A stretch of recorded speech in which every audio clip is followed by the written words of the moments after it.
South Plains Lanes in Lubbock for the title match of today's JBT event. Krysta Carlisle is your top seed.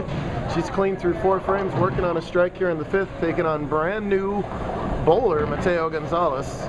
She's throwing the ball great today, but comes up a little light in that one, but breaks up almost the whole bucket, leave it much easier, only an 8-pin.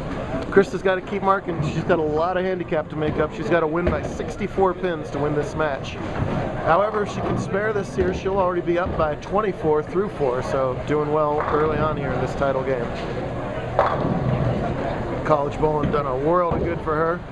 And this guy here has done a world of good for us. Mr. Jim McLean, always gracious host here. Are you leaving? I'm out of here, buddy. Thank you so much, brother. Appreciate it. See you next time around. We'll be here okay, next time around. I know you will be too. Oh, yeah. This is the share of the Lubbock bowling. He's retired 28 times and he keeps coming back.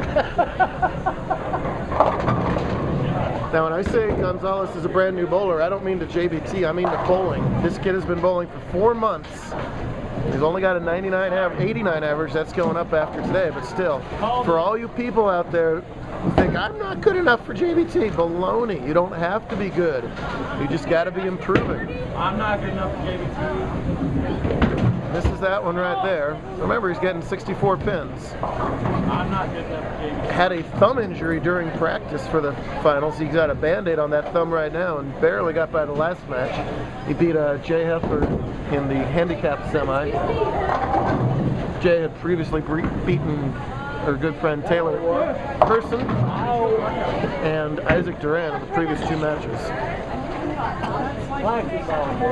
Possible open frame here for Krysta, but she can pick this up. It's just a 310 with some company. Krysta was your top seed today at plus 168. Her and Mateo were going back and forth throughout the semifinals at the top of the leaderboard. Cross lane, well, too much oil on the outside there. Pulled on Mexico City today. If you didn't watch the first half, that's a long pattern, 45 feet, and a lot of oil outside. Pretty much 10 and out is still out of bounds even this late in the day. And the inside started to dry out as bowlers use a lot of surface inside. All Mateo's trying to do is touch the head pin and hope you leave good things. That's exactly what he wanted to do right there. The spare shooting is just a matter of a beginner bowler giving it a try. He does switch to a ball that hooks less. That's a good idea. The thumb is in the ball. That's how it got hurt. He's kind of still tries to semi-two-handed. It's a different world these days in bowling. The old 4-step approach and one-handed is probably less common these days than all these unconventional things. So she's made up about half the handicap in about half the game, 32 pins. Well, exactly half. There's a nice ball.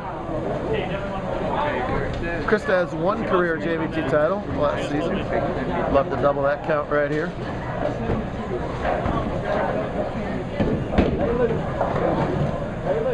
With these lower average bowlers like Mateo, you never know. And unfortunately for him, there's one of the never knows right there. He did that on a double in the 10th frame last game. He threw the double and it looked like he had put the match away, but then he went and did exactly that. So you never know. No harm because he's on the open. If he spares it up, he'll be just as good as 9 spare. Got to be a totally different environment for him. He says he was stunned to get this far in the tournament. Switches balls anyway. He's got to get the head pin out of it. Now that's sticking to your game plan. He switches to the blue dot no matter what in the second ball, even if he got the nervous fan club over here. Fan club number 2. There's Mateo's fan club. That's popping. Here's a big shot for Krysta right here on a strike. That's a pretty good ball. Oh, what a shot. Who is this girl? Wow, I got a woo out of her. I didn't know I was going to get a woo out of her right there.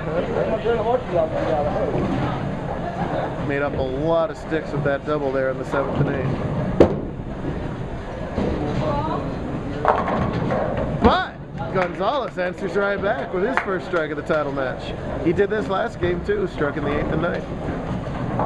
Hanging tough, all injured, all bowling, still bowling. So what's going on here? Title match pressure. Hey, thanks not only to Jim, but Jimbo Evans, the co-owner here. Always does a great job hosting us. You know, our most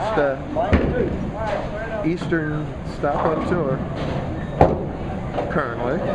I think Lubbock's east of Amarillo, and I know it's south, but I think it's just a hair east as well. Cross lane at the 610. She doesn't chop it. Yeah, this is going to be really close with the handicap. Again, she's got to win by 64.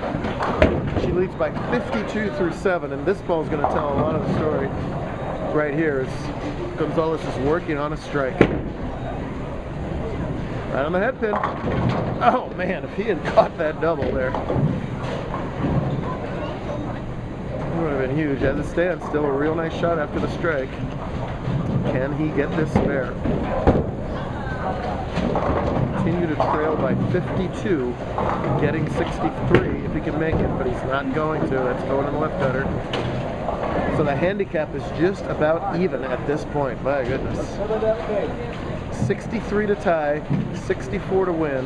Right now she leads by 64. So we are basically even in the 10th frame. Wow. Yeah, thanks, Jeff. I gotta call him like I see him. This is why the PBA, the commentators are way more away. I need an announce booth. You're right. That's what you need. Good. I'm gonna make the entry fee $42 instead of $40, and then I'll have a plexiglass booth here next month. Already I'm getting flack from the crowd. So Gonzalez misses the head pin there in the 10th. The weird little variable here is that it's Carlisle on the spare, so she's got to be careful of her count. Let's see what Mateo does on the spare. It's close. Oh, he makes it. Yes. That's a huge spare, and here comes a huge fill ball. If he strikes here, he forces Krysta to strike on her first ball. Anything less than a strike, and Krysta will need that much less on her first ball. She's going to have to mark, unless he happens to gutter here. Ain't guttering. It does stay the head pin. Wow, that's a great 10th frame there to go 6 spare 9. He finishes up with 127 scratch, which of course is 226. There. Krysta has to win by 63, which would be a 190 game to tie, 64 to win. Krysta needs 19 pins here in the 10th to win. So must get at least 9 on this shot. What a ball by Carlisle. Wow. Under all the pressure in the world, she had to get at least 9 to stay alive. She throws her best shot of the match and flushes 10 in the pit there. Now she needs 9 on 2 balls to win. One more time, Jeff.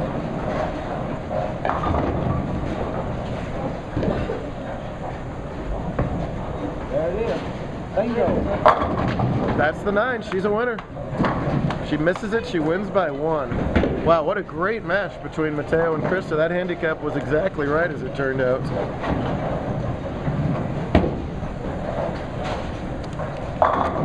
Impressive stuff by both bowlers. Saved their best, some of their best for last there, but especially Carlisle. Needed to win by 63, she wins by 65. Great match. Well done by both finalists and our scratch winners as well. We got the plaques. We'll do it again tomorrow up the street a little in Amarillo. See you then.